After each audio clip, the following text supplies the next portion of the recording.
اعوذ باللہ من الشیطان اللعین الرجیم بسم اللہ الرحمن الرحیم الحمد للہ وکفا وسلام علی عبادہ الذین اصطفیٰ. درود بھیجیے محمد وعلیہ.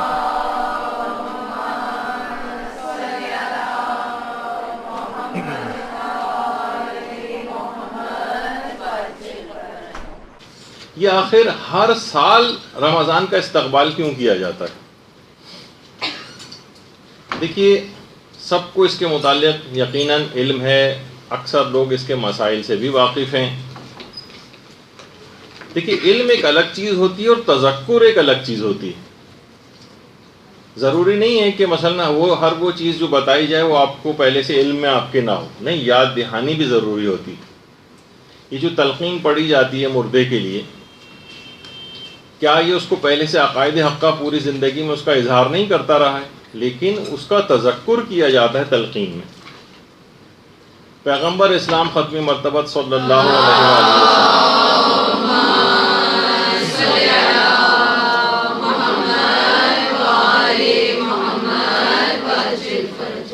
نے امیر المومنین علیہ السلام کی والدہ گرامی فاطمہ بنت اسد سلام اللہ علیہ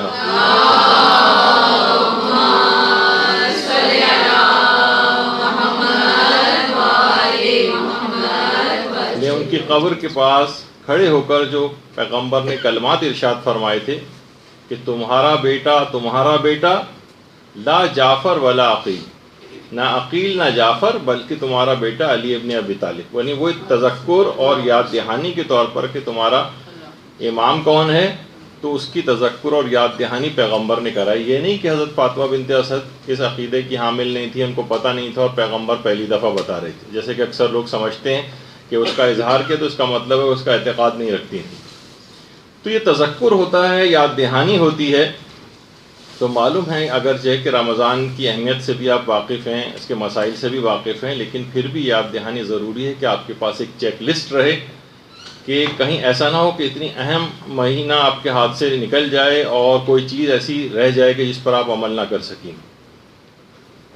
دیکھیے، سب سے بہترین طریقہ، کیونکہ ہمارا عنوان ہی استقبال رمضان کے بہترین طریقے، سب سے بہتر طریقے سے استقبال رمضان کا اس وقت ہوگا کہ جب آپ توبہ سے اس کا آغاز کریں گے. توبہ، گناہوں سے توبہ.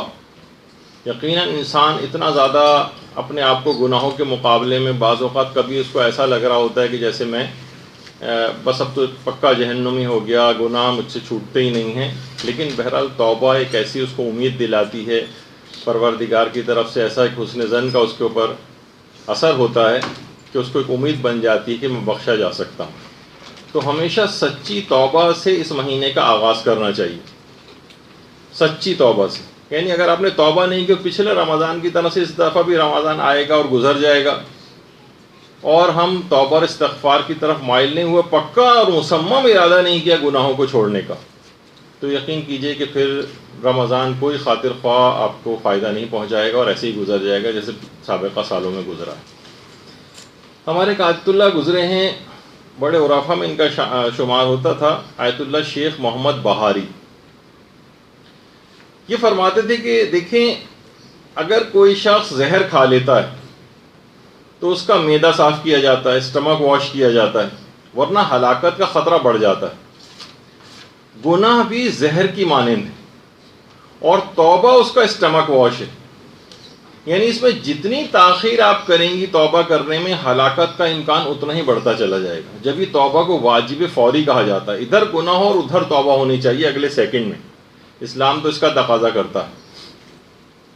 اچھا، اب جتنی تاخیر ہوگی توبہ میں، جیسے زہر کھانے کے بعد علاج میں جتنی تاخیر ہو اتنا ہلاکت کا امکان بڑھتا ہے. اس میں ہلاکت اخروی ہے، اس میں فوری توبہ کرنی ہوتی.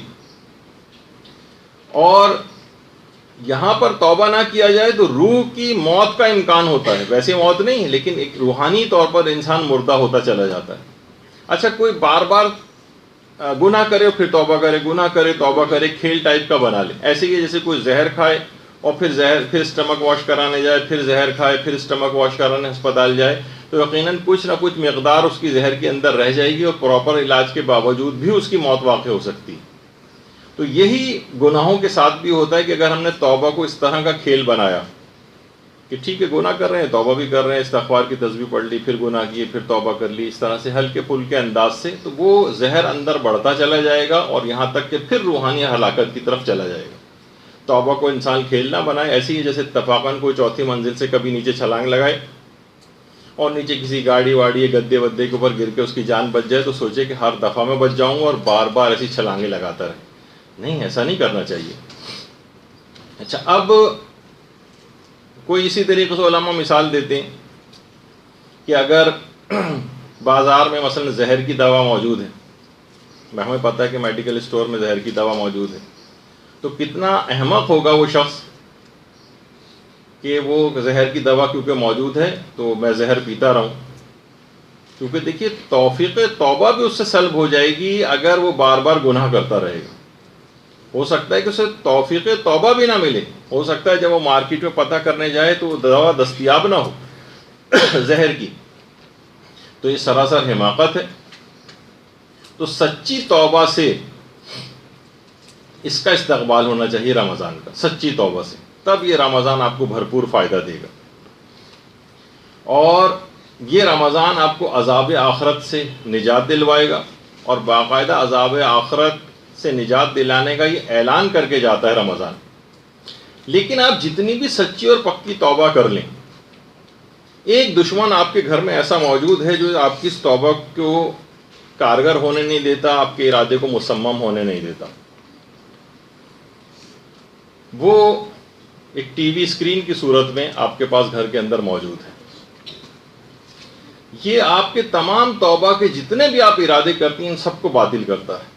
اب مجھے نہیں پتا آپ لاکھ اس کے لیے دلائل دیں، لاکھ آپ کہیں کہ کیا کریں، اس سے تو پیچھا چھوٹ ہی نہیں سکتا ہے، نہیں چھوٹ سکتا ہے۔ جیسے کوئی کہے کہ بھئی میں کیا کروں، یہ تو سب پالیوشن بھی بہت ہے، سب کچھ اسی کے اندر ہی مجھے رہنا ہے، ہلاک ہو جاؤں گا تو ہو جاؤں گا، کیا کر سکتا ہوں۔ تو ٹھیک ہے، اگر ہلاکت اخروی کے متعلق اتنا اطمینان کسی کو ہے کہ ہو جائے تو ہو جائے، روحانیت برباد ہو تو ہوتی رہے، تو ان تمام چیزوں کو آپ کو کنٹرول کرنے کی ضرورت ہے۔ ابھی رمضان بھی آ رہا ہے، اس کے اندر کتنے فسق و فجور والے پروگرامز دنوں رات گھر کے اندر اس طرح سے لگے رہیں گے، اور کون کون سے رمضان کے شوز اس کے اندر آئیں گے اور اس میں آپ گرفتار ہوں گے، تو یہ آپ کی توبہ کو بار بار توڑوائے گا۔ اب آپ خود اپنے طور پر اس سے نمٹیے کس طریقے سے کرنا ہے، اور آپ کو خطرے کی نشاندہی کر دی کہ توبہ کا یہ سب سے بڑا دشمن تو آپ کے گھر میں موجود ہے۔ اچھا، اب ایک چیز اور بھی کہتے ہیں لوگ کہ بھئی چھوٹے چھوٹے گناہ ہیں تو ہو ہی جاتے ہیں۔ دیکھیے ایسے ہی ہے جیسے آپ کہیں کہ ٹھیک ہے میں بڑے بڑے اژدہوں سے نہیں کٹوا رہا، آیت اللہ دست غیب شیرازی مثال دیتے تھے، تو آپ کو بڑے اژدہوں سے نہیں کٹوانا آپ کو پسند، تو کیا آپ کبھی پسند کرتے ہیں کہ میں چھوٹے سانپوں سے کٹوا لوں اپنے آپ کو؟ تو گناہ کبیرہ اگر آپ خدا نخواستہ، اور بلکہ بڑی اچھی بات ہے کہ اگر خدا کرے کہ گناہ کبیرہ سے انسان اپنے آپ کو بچا لے، تو گناہ صغیرہ کو انجام دینا اس اطمینان کے ساتھ کہ چھوٹے موٹے گناہ تو ہو جاتے ہیں، ایسے ہی جیسے کوئی کہے کہ چھوٹے موٹے سانپوں سے کٹوانے میں اور ڈسوانے میں تو کوئی ایسا مذائقے کی بات نہیں۔ آیت اللہ محمد تقی عاملی، یہ بڑے بڑے ہمارے علماء دیکھیے کیسی کیسی گفتگو کر کے گئے ہیں، باتیں کر کے گئے ہیں، وہ خود فرماتے ہیں کہ 5-6 وجوہات ایسی ہیں کہ جس سے ہر صغیرہ گناہ بھی کبیرہ گناہ میں بدل جاتا ہے۔ آپ اس طور پر مطمئن نہ رہیں کہ یہ تو چھوٹے موٹے گناہ صغیرہ گناہ ہو جاتے ہیں۔ فرماتے ہیں کہ سب سے پہلے تو چیز ہے گناہوں پر اصرار۔ آپ ایک گناہ کو بار بار کیے چلی جا رہی ہیں، چھوٹے گناہ کا اگر اول تو چھوٹا اور بڑا گناہ خود ایک الگ بحث ہے کہ کوئی گناہ چھوٹا بھی کیونکہ پروردگار کی تمام نافرمانیاں بڑی، چھوٹی نافرمانی اور بڑی نافرمانی دیکھیں کس ذات کی خلاف ورزی ہو رہی ہے، کس کے احکام کی۔ تو گناہوں پر اصرار کرنا، مصر ہونا، بار بار انجام دینا، خود اس کو کبیرہ بنا دیتا ہے۔ آپ جس کو صغیرہ سمجھ رہی ہیں وہ کبیرہ بن رہا ہے، یہ کبیرہ بن جائے گا۔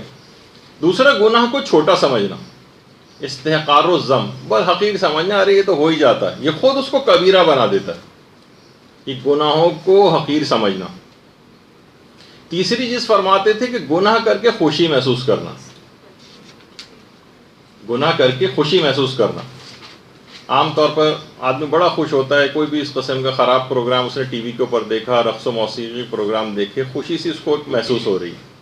کوئی اس نے گھر پہ ایسی تقریب منعقد کی مکس گیدرنگ والی، گناہ کر کے خوشی محسوس کر رہا ہے۔ ورائٹی پروگرام گھر کے اوپر رکھا، مہندی اور تقریب کے اندر خوب فسق و فجور ہوا، لوگوں کو بڑا ہلہ گلا مزہ آیا، گناہ کر کے خوشی محسوس کر رہا ہے، یہ خود اس کو کبیرہ بناتا ہے۔ فرماتے ہیں، اور یہ بھی روایات کے اندر آئی ہے یہ بات کہ جو ہنستے ہوئے گناہ کرے گا وہ روتے ہوئے جہنم میں داخل ہوگا۔ تو ان چیزوں کو انسان کو سمجھنا چاہیے۔ گناہ کو ظاہر کرنا یہ خود کبیرہ بنا دیتا ہے، گناہوں کو ظاہر کرنا۔ کوئی ایک گناہ کیا، اب اس کو دوسروں کے سامنے ظاہر کر رہے ہیں۔ بہت ساری روایات کے اندر خود یہ تمام باتیں، یہ چار جو آپ کے سامنے چیزیں پیش کی ہیں، تو خود روایات کے اندر ہی آئیں، لیکن اب اتنا وقت نہیں کہ ان سب کو پڑھا جائے، لیکن بہرحال وہ علماء نے ان روایات ہی سے ماخوذ یہ اقوال ہیں ان۔ پانچویں چیز کہ جس سے گناہ، چھوٹے گناہ بھی بڑے گناہوں میں بدل جاتے ہیں، لوگوں کو گناہوں کی دعوت دینا۔ ایسی تقریب آپ نے گھر میں رکھی، مکس گیدرنگ ٹائپ کی، اب لوگ چاہیں نہ چاہیں اس کے اندر آ کر گناہ کے اندر مبتلا ہو ہی جا رہے ہیں۔ تو اس کا مطلب یہ ہوا کہ لوگوں کو گناہوں کی طرف دعوت دینا، یہ خود اگر اس طرح سے لوگوں کو بلایا جائے اس کے اندر، تو خود ایک بڑے کبیرہ گناہ کے اندر بدل جائے گا۔ اور چھٹی چیز، تقی عاملی فرماتے تھے، گناہ کے سلسلے میں تواضع اور انکساری اختیار کرنا۔ جس طرح انسان نیکیوں اور اچھائیوں کا کبھی تذکرہ ہوتا ہے تو وہ تواضع انکساری کا اظہار کر رہا ہوتا ہے، لوگ گناہوں کے اوپر تواضع انکساری کا اظہار کر رہے ہوتے ہیں۔ ماشاءاللہ آپ کی فلم اس دفعہ کتنی کامیاب رہی، جی اللہ کا شکر ہے، بس میں تو اتنے اچھا کام نہیں کر سکتی اتنا فلاں پرانے اداکار کر، آپ ٹی وی کے اوپر دیکھتی ہیں، گناہوں کے سلسلے میں بڑے عجز و انکساری کا اظہار ہو رہا ہوتا ہے، بڑی تعریفیں ان کی ہو رہی ہوتی ہیں اور وہ عاجزی کا اظہار کر رہے ہوتے ہیں گناہوں کے، جبکہ نیکیوں کے لیے یہ چیزیں پہلے دیکھنے میں آتی تھیں۔ تو یہ سب کے سب حرام، جو چھوٹے جن کو آپ گناہ سمجھ رہی ہیں، یہ سب کبیرہ گناہوں کے اندر تبدیل ہوئے چلے جا رہے ہیں۔ تو انسان اگر روزہ رکھے اور افطار کے بعد پھر زہر کھا لے، روحانی زہر، اور اگلے دن پھر روزہ رکھے، پھر اس کے بعد پھر زہر کھا لے، تو وہی ابھی آپ نے سنا بار بار کہ زہر کی کچھ مقداریں جو اندر رہ جائیں گی بالآخر اس کو پھر ہلاک کر دیں گے۔ اور یہ کہ انسان بالکل امیون ہو جائے گا، اس کو پھر گناہ کا احساس بھی ختم ہو جائے گا، اسے گناہ بھی نہیں لگے گا، جیسے کہ آج کل عام طور پر ہو گیا۔ تو اچھا، گناہوں کے دیکھیے اثرات ایسے ہیں کہ اگر یہ آپ اس کو ایسا معمولی چیز نہ سمجھیں کہ بس ٹھیک ہے گناہ کہیں لکھا گیا فرشتوں، اور یہ آپ کی تمام زندگیوں کے اوپر اثر انداز ہو رہے ہیں۔ بلکہ آیت اللہ مشکینی، جن کی وہ ہدیت الشیعہ جو کتاب بھی ہے اردو میں، آیت اللہ مشکینی فرماتے تھے کہ گناہوں کے اثرات فقط انسان کے اوپر ہی نہیں ہوتے، آپ سمجھیں کہ صرف انسان پہ ہوتے ہیں، بلکہ کہہ رہے تھے کہ اس میں بہت ساری اور بھی چیزیں شامل ہو جاتی ہیں۔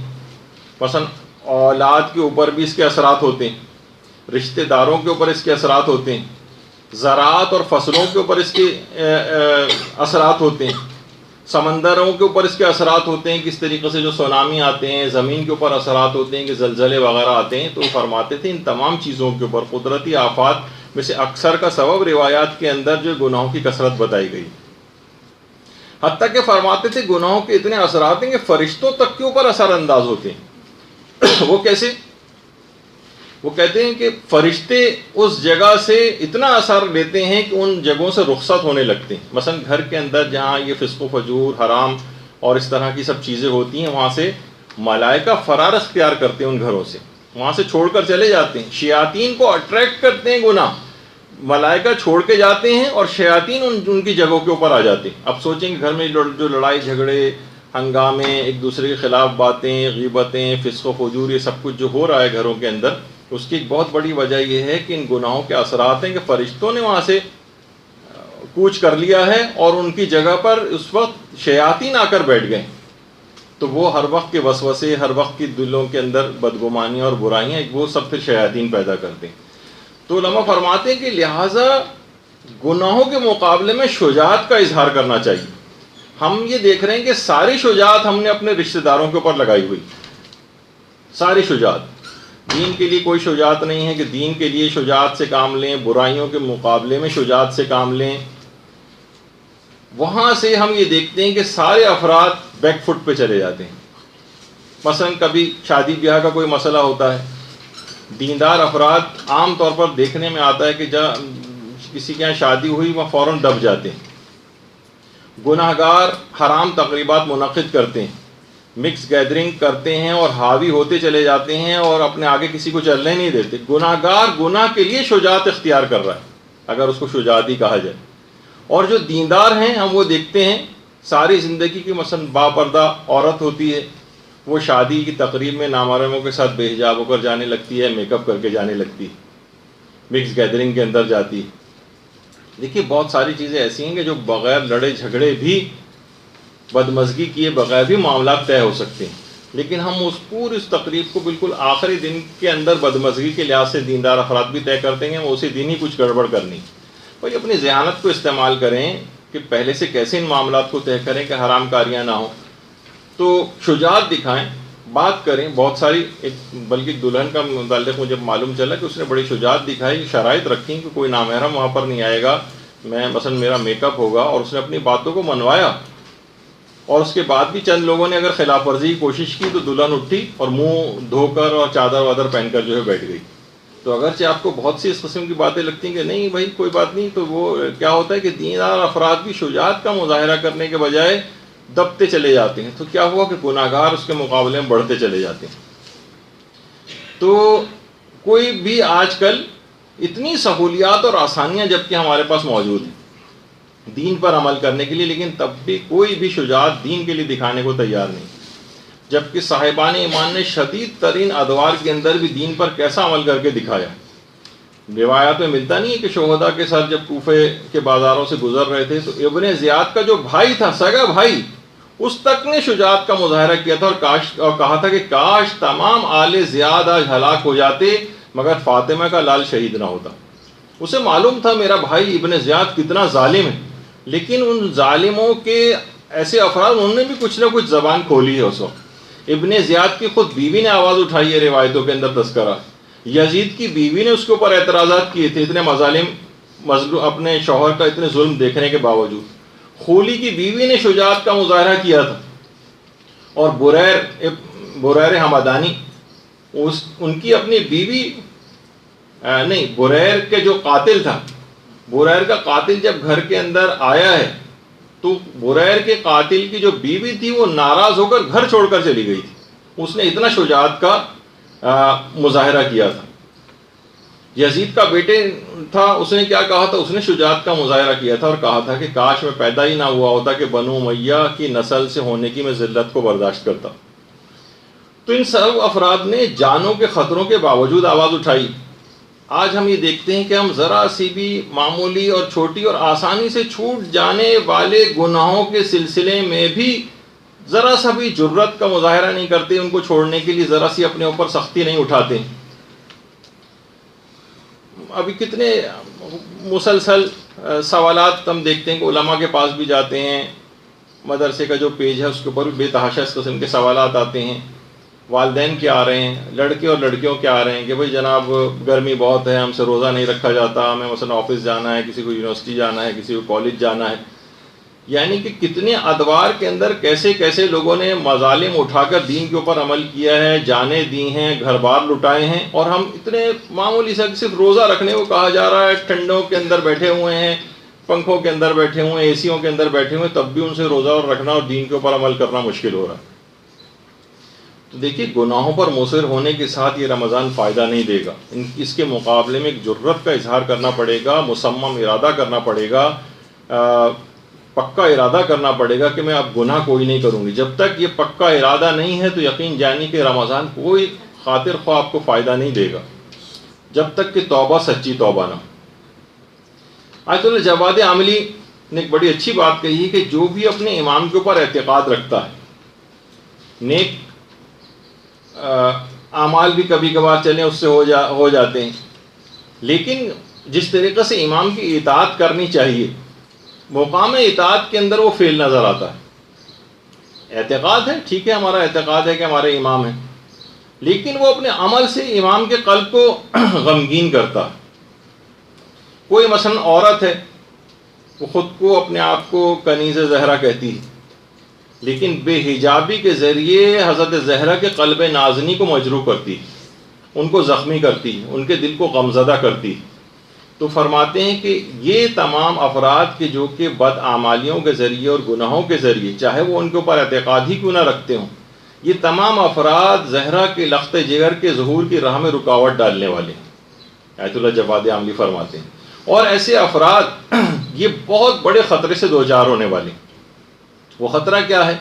فرماتے ہیں کہ جب یہ لوگ مرتے ہیں یا مریں گے تو بعض گناہوں کے باعث یہ قبر میں امام زمانہ علیہ السلام کا نام تک بھول جائیں گے۔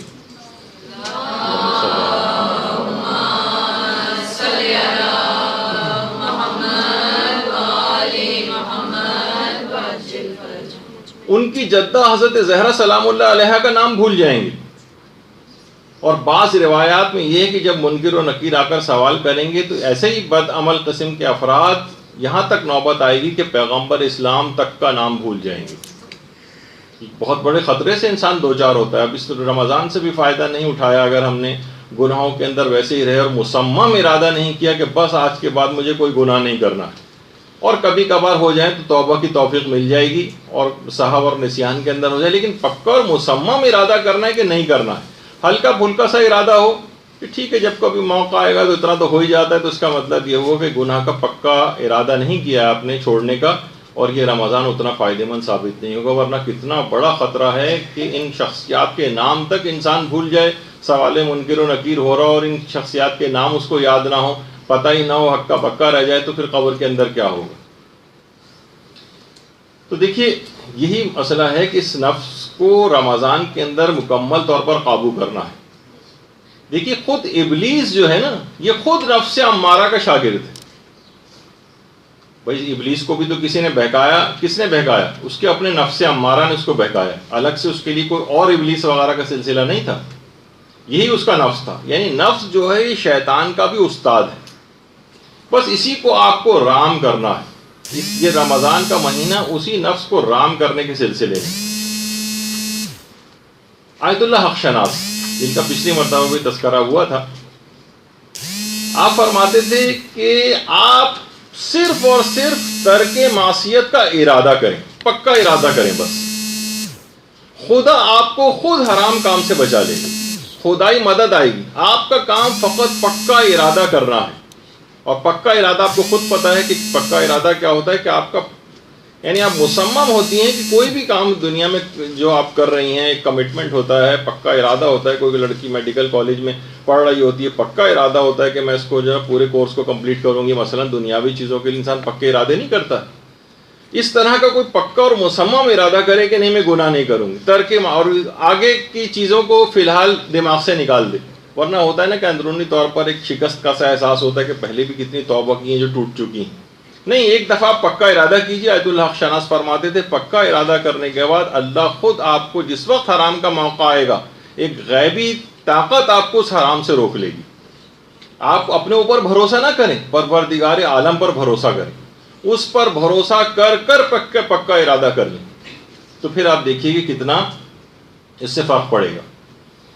تو اچھا ہمارے ساتھ کیا ہوتا ہے کہ دیکھیے ہم رمضان میں شکل روزے دار جیسی بناتے ہیں، باطن ہمارا روزے دار نہیں بن پاتا ہے۔ جبکہ روزے انسان کو اگر حقیقتاً صحیح پیمانے اس پہ روزہ رکھے تو انسان کا باطن خوبصورت بن جاتا ہے، خواہ بظاہر اس کا چہرہ روزے کے اندر اترا ہوا محسوس ہو، خواہ اس کے منہ کی بو اچھی محسوس نہ ہو، لیکن خدا کے نزدیک اس کی باطن کی خوبصورتی یہ سب سے زیادہ اہمیت رکھتی ہے۔ آیات میں بھی ہے، روایات میں بھی ہے کہ خدا تمہارے چہروں کو نہیں دیکھتا ہے بلکہ تمہارے اعمال کو دیکھتا ہے۔ تو اچھا یہ غلطی کیا ہو رہی تھی؟ ان سب سے بھی ہو رہی تھی، باطل بھی ہمیشہ، اور ہم لوگ بھی ظاہر پرست اتنے ہو گئے ہیں کہ ہم صرف ظاہر کو دیکھتے ہیں۔ جیسے ابن زیاد تھا، اجڑے ہوئے گھرانے کو بظاہر دیکھ کے کہہ رہا تھا اور مذاق اڑا رہا تھا کہ دیکھا خدا نے تمہارے ساتھ کیا سلوک کیا۔ تو ثانی زہرا حضرت زینب سلام اللہ علیہ نے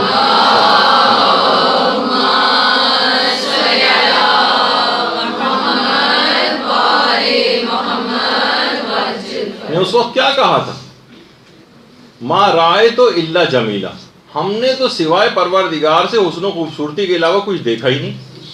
باطن کی طرف متوجہ کیا، بظاہر وہ لوٹا پٹا گھرانہ تھا، جس خاندان کے سارے مرد مارے جا چکے تھے، مظالم کی ایک انتہا ہو چکی تھی، اس وقت شہزادی یہ کہہ رہی ہیں کہ ہم نے پروردگار سے سوائے خوبصورتی کے کچھ نہیں دیکھا. تو اس سے آپ اندازہ لگائیے کہ وہ باطن کی طرف متوجہ کر رہی تھی، ظاہر کی طرف نہیں. ظاہر تو صرف ابن زیاد دیکھ رہا تھا کہ ان کے ساتھ ان کے مظالم کے بعد اس خاندان کا ہم نے کیا کس نتیجے تک ان کو پہنچایا ہے. بظاہر مظلومیت کا کتنا بڑا اس کے سامنے اظہار ہو رہا تھا، لیکن کیا ہے انہوں نے باطن کی طرف جو ہے وہ متوجہ کرایا. بظاہر بھی لوگ ہمارے یہاں بھی دیکھیے دنیاوی ترقیوں سے کتنا زیادہ متاثر نظر آتے ہیں. باہر ملکوں کے اور مغربی ممالک کی کتنی تعریفیں ہو رہی ہوتی ہیں کہ دیکھیے کتنی ایجادات وہاں پر ہو گئی ہیں، مغربی ممالک کے کتنے زبردست سسٹم بنے ہوئے ہیں. کوئی وہاں سے آ جائے تو بس وہاں کے قصیدے ہی دن و رات پڑھتا رہتا ہے. تو دیکھیے یہ خوشحالی جو وہاں پر ہے، لیکن اگر کوئی شخص وہاں پر رہے یا ایسی جگہوں کے اوپر جا کر رہے کہ جہاں اس کا دین تباہ و برباد ہو رہا ہو، کہ جس کے متعلق حضرت امیر بھی فرماتے تھے کہ وَالْحَرِيبُ مَنْ حُرِبَ دِينُهُ، جس کا دین لوٹ لیا گیا ہو اس نے سب کچھ اپنے ہاتھ سے کھو دیا. تو کسی بھی جگہ بظاہر آپ کو لگ رہا ہے کہ کوئی شخص بہت خوشحال ہے، بظاہر بہت لگ رہا ہے کہ بہت اچھی جگہ کے اوپر رہتا ہے، لیکن مثلا اگر اس کا دین تباہ حال ہوا ہے، دین اس کے ہاتھ سے نکل گیا ہے، تو اس نے سب کچھ کھو دیا. ظاہری طور پر وہ جو آپ سنتی ہیں کہ حاجی کتنے زیادہ تھے کہ آ کر راوی نے کہا تھا کہ مولا کتنا زیادہ آواز آ رہی ہے لبیک اللہم لبیک کی، تو امام نے فوراً، یہ تو ظاہر نظر آ رہا تھا نا لوگوں کو، ابو بصیر کو باطن دکھایا اپنی دو انگلیوں کے درمیان، اور اس کے بعد کہا ما اقل الحجیج و اکثر الزجیج، حاجی کتنے کم ہیں اور شور مچانے والے کتنے زیادہ ہیں. اور جب دو انگلیوں کے بیچ میں دیکھا تھا تو کوئی کتا کھڑا ہوا تھا، کوئی سور کھڑا ہوا تھا. یہ باطنی نگاہ کے اندر باطن کو امام نے اس کی طرف متوجہ کیا کہ انسان اپنے ظاہر کو صرف اچھا نہ کرے بلکہ باطن کو اچھا بنائے. تو بظاہر ہم یہ کرتے ہیں، خواتین کرتی ہیں کہ صرف میک اپ کر لیا، شکل اپنی اچھی بنا لی، اپنے اچھے کپڑے جو ہے وہ انہوں نے اچھے کر لیے. اچھا دنیاوی طور پر رشتوں کے سلسلے میں بھی زیادہ تر مال و دولت وغیرہ کو دیکھا جاتا ہے، دنیاوی چند ڈگریوں کو اس کی دیکھا جاتا ہے، اچھی جاب کو مد نظر رکھا جاتا ہے. لیکن جو باطن ہے، دین ہے، اس کا ایمان ہے، اس کا تقوی ہے، اس کی شرافت ہے، اس کی دیانت ہے، ظاہر بین افراد ان چیزوں کی طرف نہیں جاتے رشتوں کے سلسلے میں بھی، اور صرف ظاہر کو دیکھ رہے ہوتے ہیں. دیکھیے میں وہی بات بیان کر رہا ہوں کہ فقط ایسا نہ ہو کہ روزہ رکھنے کی ظاہری شکل و صورت بنائی جائے، روزے سے انسان کو اپنا باطن خوبصورت کرنا ہوتا ہے. حضرت امیر بن نہج البلاغہ میں اسی وجہ سے فرماتے ہیں اللہم صلی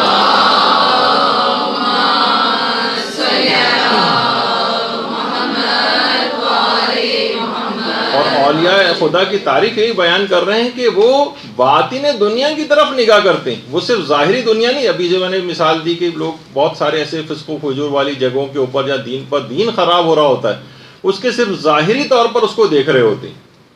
تو لیکن کیا ہے، اولیاء خدا باطن دنیا کو دیکھتی ہیں اور عام لوگ ظاہر دنیا کو دیکھتے ہیں. تو باطن کی طرف آپ کو نگاہ کرنی ہے، اپنے بھی باطن کی طرف آپ کو نگاہ کرنی ہے. کیونکہ دیکھیے جن افراد کی آپ نگاہوں میں کوئی مقام بنانے کے لیے اچھے کپڑے پہنتی ہیں، اپنی اچھی شکل و صورت بناتی ہیں، یقین کیجئے کہ وہ آپ کو حاسدانہ نگاہ سے دیکھتے ہیں. وہ آپ کے نعمت کا زوال چاہتے ہیں. آپ جن کو دکھا رہی ہیں نا اچھے کپڑے، اور بار بار اچھے اچھے کپڑے ہر دفعہ ان کے لیے بنا کر اپنے آپ کتنی محنتیں کر رہی ہیں، تگ و دو کر رہی ہیں، صرف لوگوں کو دکھانے کے لیے تو کرتا ہے انسان. یہ کیوں اس طرح کے زیور پہنتا ہے؟ وہ سب خواتین جن کے سامنے آپ اس طرح تیار ہو کر جاتی ہیں وہ حاسدانہ نگاہ سے آپ کو دیکھتی ہیں. ہو سکتا ہے کہ بہت قریبی کوئی رشتہ دار بھی آپ کو حاسدانہ نگاہ سے دیکھ رہا ہو اور خوش نہ ہو رہا ہو. تو ایسے افراد کے لیے کہ جو صرف آپ کے ظاہر جن کے لیے آپ اچھا بنا رہی ہیں اتنا اور اتنی محنت کر رہی ہیں جو اسلام کو مطلوب بھی نہیں ہے، اور وہ آپ سے حسد کر رہے ہیں، ان حاسدوں کے لیے آپ اتنی محنت کر رہی ہیں، اس کے مقابلے میں کتنی کم محنت سے آپ اپنے باطن کو ٹھیک کر کے اپنے پروردگار کو راضی کر سکتی ہیں.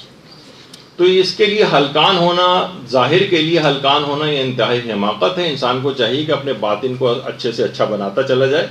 دنیاوی ظاہری اعتبار سے جتنی ضرورت ہوتی ہے اپنے ظاہر کو ٹھیک کرنے کی اتنا ظاہر کو ٹھیک کریں، لیکن ساری محنتوں کا، ساری ہمتوں کا محور و مرکز فقط ظاہر کو بہتر بنانا نہ بنے. تو دیکھیے ظاہر اور باطن کی موافقت، یہ بہت علماء اس بات کو بہت زور دیتے ہیں. ہم دیکھتے ہیں ہماری عام زندگی میں بڑی منافقانہ ایک رویہ ہے. ظاہر کچھ ہوتا ہے ہمارا، باطن کچھ ہوتا ہے. ذرا سا کسی سے ملتے ہیں، ظاہر میں کسی اور طرح سے ملتے ہیں، جب وہ اٹھ کر جاتا ہے تو ہمارا اس کے متعلق پیچھے رویہ کچھ اور ہو جاتا ہے. ظاہر اور باطن کے اندر ایک موافقت ہونی چاہیے. جب یہ وجہ ہے کہ امیر المومنین علیہ الصلوۃ والسلام کی حدیث ہے،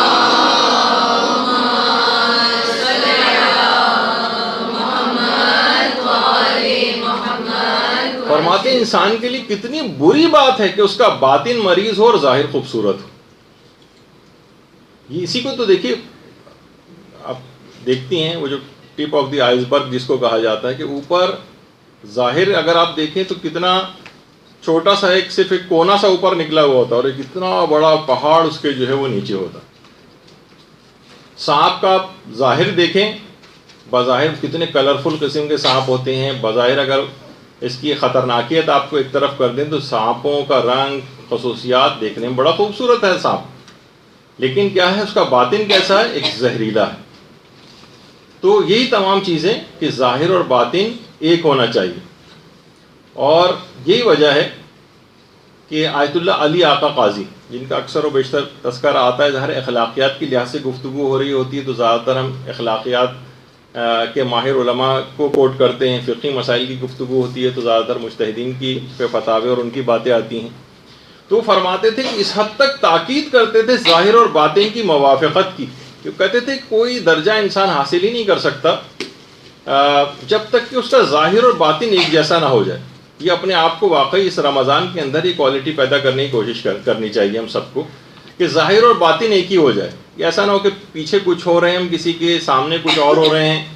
ظاہر کے اندر زیادہ تقویٰ و پرہیزگاری کا مظاہرہ کر رہے ہیں، باطن میں جبکہ ایسے نہیں ہیں. باطن میں اتنی خباثت ہمارے بھری ہوئی ہے، بظاہر بڑے انکساری کے ساتھ مل رہے ہیں لیکن مثلا دل میں اس کے خلاف بغض رکھا ہوا ہے. تو باقاعدہ آیت اللہ علی آقا قاضی نے ایک وصیت نامہ لکھا تھا، اور وصیت نامہ لکھنے کے بعد 3 گواہ بنائے تھے. اس وصیت نامے کے گواہ بھی بنائے تھے، ایک آقا ہاشم حداد، اور ایک آیت اللہ عباس حاطف کوچانی، اور ایک آیت اللہ سید جمال الدین گل پائگانی. یہ 3 افراد تھے، انہوں نے اپنا ایک وصیت نامہ لکھا تھا اور ان 3 افراد کو اس کا گواہ بنایا تھا. اور اس میں یہ بات کہی تھی علی آقا قاضی نے کہ ظاہر اور باطن کی موافقت، اس کی بہت زیادہ تاکید کی تھی کہ انسان کا ظاہر اور باطن ایک ہو جائے، اپنے آپ کو ایم بنائے، ایک ٹارگٹ بنائے، ایک ہدف مقرر کرے کہ میں کسی بھی طریقے سے ظاہر اور باطن میرا ایک ہو. وہی ہے کہ ایسا نہ ہو کہ تقوی کا ظاہری مظاہرہ زیادہ ہو اور اندر سے اس سے خالی ہو. کسی سے ظاہری انکساری سے مل رہے ہو لیکن اندر اس سے بغض پائے جاتا ہو. دونوں کو ایک کر لیجیے آپ، سامنے بھی اس کی برائی نہیں کر رہے اور دل میں کینہ بھی نہیں رکھا ہوا اس کے لیے. تو یہ ہوگا کہ ظاہر اور باطن میں آپ کی موافقت ہو رہی. تو اور یہ بھی کہتے تھے کہ ہر نیک اور بد سے نیکی کرو، سوائے اس کے کہ کسی خاص شخص سے اللہ نے نیکی کرنے سے روکا ہو. یعنی وہ کہتے تھے ہر نیک سے تو انسان نیکی کرتا ہے، یہ بد افراد سے بھی، ان کے ساتھ بھی نیکی یہ ہے کہ ان کو برائی سے روکو اور ان کو ان کے حال کے اوپر نہ چھوڑو. لیکن ابھی ہم دیکھتے ہیں یہی علماء کرام، ابھی آپ دیکھیں گی کہ ابھی شروع ہونے والا ہے کہ ابھی رمضان کے چاند کے سلسلے کے اندر یہ مسئلہ شروع ہوگا، پھر عید کے چاند کے مسئلے میں یہ مسئلہ شروع ہوگا، اور وہ ہوگا انہی علماء کی توہین. ہر گھر کے اندر ایسے افراد دیکھیے گا کیسے کیسے مولوی، ملا، فلاں، ان تمام مجتہدین اور مراجع کو کس انداز سے لوگ اس میں کہیں گے. ویسے بظاہر ان کی تعظیم کرتے ہوئے نظر آتے ہیں علماء کی، لیکن اس کے بعد جب موقع آتا ہے تو انسان ان کا ظاہر اور باطن اس کی موافقت نہیں کرتا اور اندرونی خباثت نکل کے باہر آ جاتی ہے اور ان علماء اور مراجع کو انسان برا بھلا کہنے لگتا. گھروں میں آپ دیکھیے گا کچھ عرصے میں یہی وجہ ہے کہ آیت اللہ سید ابو الحسن مولانا، نام ہی ان کا تھا ابو الحسن مولانا، یہ فرماتے تھے 2 افراد کی غیبت سے خاص طور پہ اپنے آپ کو بچانا. اچھا، رمضان اور غیر رمضان دونوں ہی کے لیے بات ہے، رمضان کے اندر بھی اور غیر رمضان میں. کہتے تھے ایک تو علماء کی غیبت سے انسان اپنے آپ کو بچائے، یہ بہت خطرناک ہے. علماء کی غیبت اور سادات کی غیبت. اب تو پورے گھرانے، ظاہر سادات گھرانے، اور ایک سید دوسرے سید کی بھی خوب غیبتیں کر رہا ہوتا ہے. وہ کہتے تھے کہ علماء اور سادات، خاص طور پر علماء کے لیے کہتے تھے، جس کے متعلق اکثر لوگ یہ بھی کہتے ہیں کہ حدیث کا جملہ ہے، کچھ کہتے ہیں کہ نہیں ویسے ہی جملہ ہے کہ لحوم العلماء مسمومۃ، یعنی یہ حقیقتاً یہ جو آپ گوشت کھا رہے ہیں نا، یہ زہر آلود گوشت ہے. ایک تو عام گوشت ہے، انسان مردہ بھائی کا بھی کھائے تو ہو سکتا ہے کہ اس لحاظ سے نہ ہو، لیکن اس کے اندر زہر بھی ملا ہوا ہو تو کتنی ہلاکت کا یقینی خطرہ بڑھ جائے گا۔ تو اس لحاظ سے وہ کہتے تھے کہ علماء کی غیبت سے انسان کو اپنے آپ کو بچانا چاہیے، اور پیغمبر ختم مرتبہ صلی اللہ علیہ وسلم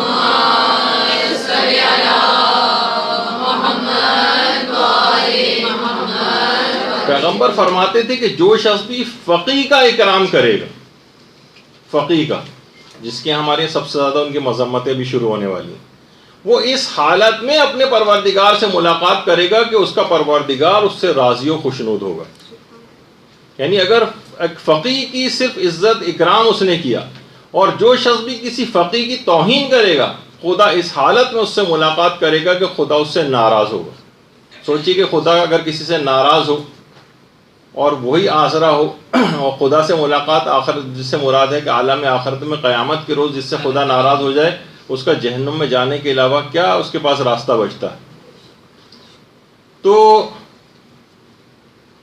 بہرحال سچی توبہ کے ساتھ اس رمضان کا استقبال ہونا چاہیے۔ سب سے بہترین طریقہ ہوگا رمضان کے استقبال کا، اور تمام گناہوں سے انسان اپنے آپ کو بچانے کا مکمل ارادہ کر لے صرف۔ باقی تو اس کے بعد آیت اللہ شناس فرماتے تھے کہ بس پروردگار خود ہی اس کو گناہوں کی انجام دہی سے رکوا دے گا۔ ایک فرشتہ گویا ایک لحاظ سے اس کا ہاتھ پکڑ کر روک لیا کرے گا۔ ایک دفعہ انسان پکا ارادہ تو کرے۔ یہ ہمارا ساتھ معاملہ یہ ہوتا ہے کہ ہمارے بہت ہی شکستہ، بہت ہی ہلکے پھلکے ٹائپ کے ارادے ہوتے ہیں، اسے ارادہ بھی نہیں، صرف ایک خواہش ہوتی ہے۔ جیسے مثال دی جاتی ہے نا کہ مثلا کوئی شدید بیمار اگر ہے تو اس کی خواہش تو ہے کہ میں صحت یاب ہو جاؤں، لیکن وہ کوئی بھی دوا نہ کرے، نہ کہ کوئی پرہیز کرے، تو بہرحال اس کی خواہش سے کوئی فائدہ نہیں ہوگا جب تک کہ وہ عملی اقدام نہیں کرے گا۔ تو یہی ہم لوگوں کے ساتھ ہوتا ہے، خواہش ہے کہ جنت میں اعلیٰ علیین تک جوار معصومین سے ملحق فرمانے کی کتنی دعائیں ہوتی ہیں، لیکن اس کے لیے کوئی عملی اقدام کوئی کرتا ہوا نظر نہیں آ رہا ہوتا۔ بہت ہلکے پھلکے سے خیالات ہوتے ہیں جسے خواہشات کہا جا سکتا ہے، لیکن ارادہ نہیں کہا جا سکتا۔ دوسری چیز جس سے آپ رمضان کا استقبال کر سکتی ہیں، اور وہ روایات میں بھی ملتا ہے کہ سب سے زیادہ خاموشی رمضان میں جس امام کی مشہور ہے وہ ہمارے چوتھے امام، امام زین العابدین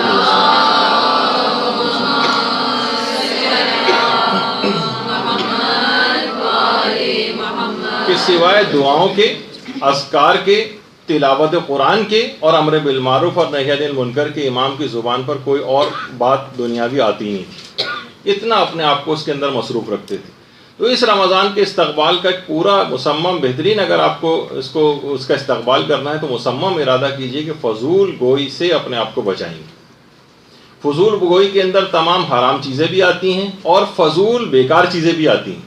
ٹھیک ہے، اس کے اندر کوئی غیبت نہیں کی، کوئی تہمت نہیں لگائی، جھوٹ نہیں بولا آپ نے، لیکن زبان کو فضول قسم کی باتوں کے اندر آپ دیکھیں، خواتین کبھی آپ ریکارڈ کر کے دیکھ لیجیے جو عمومی گفتگو ہوتی ہے، یہ بھی بہت اچھی چیز ہے کہ آپ کو خود اندازہ ہوگا کہ ہم نے کتنا 1 گھنٹہ گفتگو ہم لوگوں نے بیٹھ کے کی، کتنا فضول وقت ضائع کیا ہے۔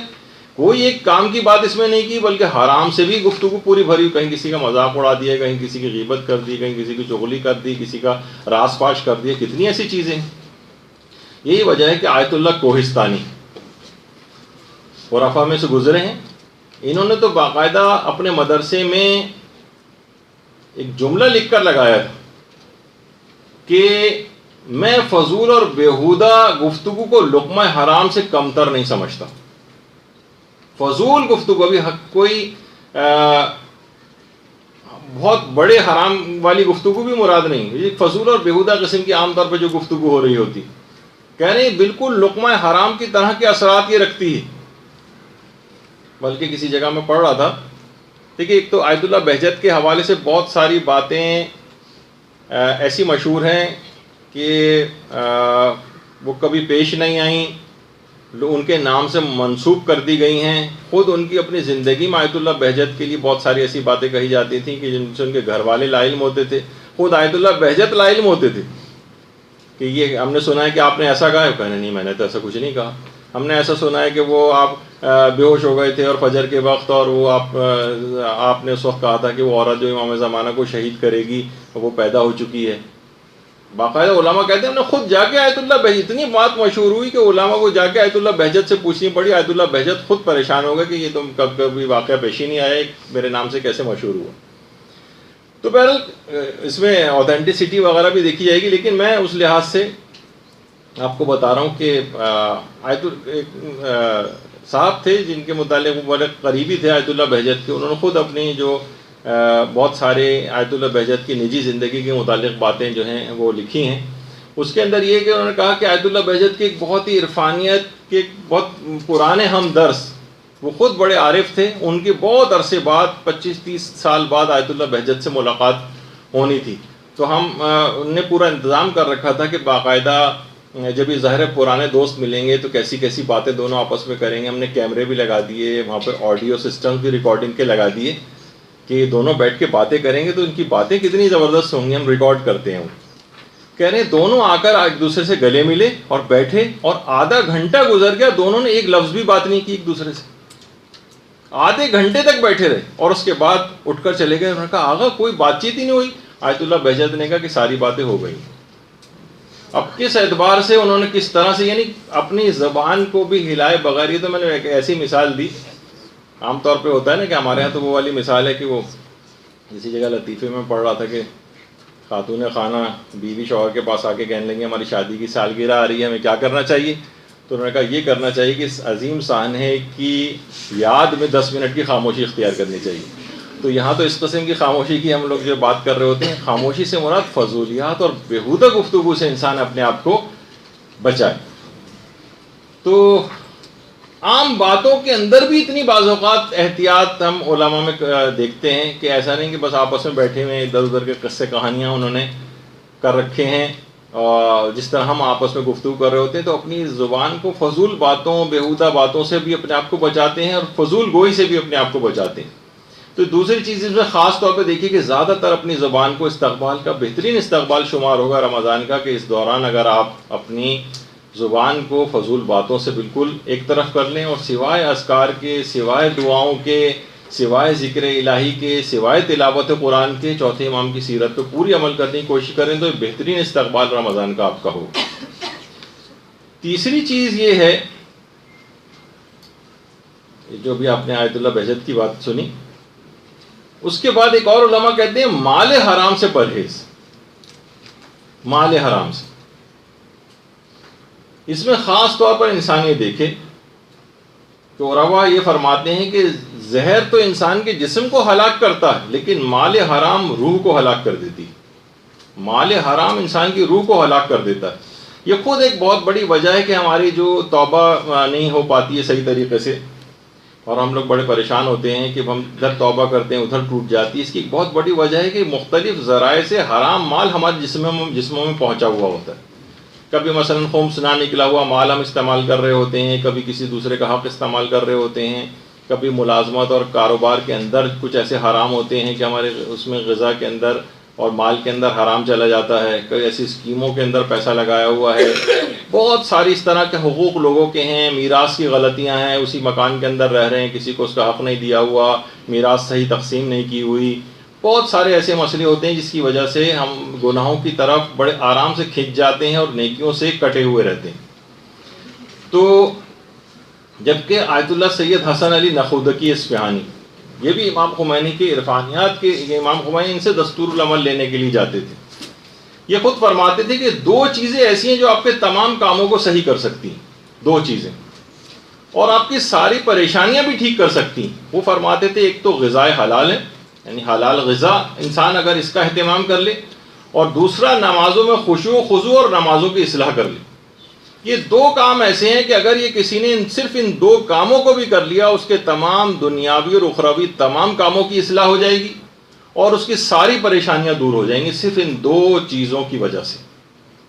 اور انہی 2 چیزوں کے اندر ہم دیکھتے ہیں کہ کس طریقے سے ہماری نمازیں ہیں، وہ بھی آپ دیکھ لیجئے، نہ اس میں کوئی خشوع ہے، نہ خضوع ہے، نہ کوئی اصلاح والی بات ہے. ذرا سے آپ مستحبات لوگوں کو بتائیں تو کہتے ہیں نماز بہت لمبی ہونے لگتی ہے.